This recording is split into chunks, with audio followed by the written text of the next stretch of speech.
জি, আমাদের দেশটা অনেক সুন্দর। প্রাকৃতিক সম্পদ এবং সৌন্দর্য ২ মিলে আমাদের দেশটা খুবই চমৎকার।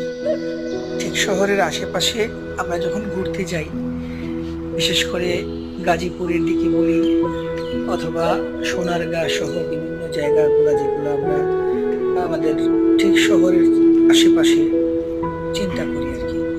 এরকম নানা রকম বাগান যেমন লিচু বাগান, আম বাগান, তারপরে কাঁঠালের বাগান।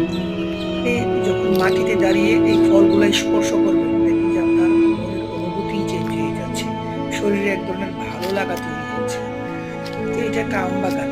আমার সৌন্দর্যটা অনেক ভালো লাগলো। ভাবলাম যে আপনাদের উদ্দেশ্যে বিষয়টা তুলে ধরি। এই দেখেন প্রত্যেকটা গাছ কিন্তু অনেক ছোট। বাট এটা আপনি চাইলেই মানে কি বলবো? আ মানে একটা আম ধরে সেটা তুলে নিয়ে খেতে পারেন।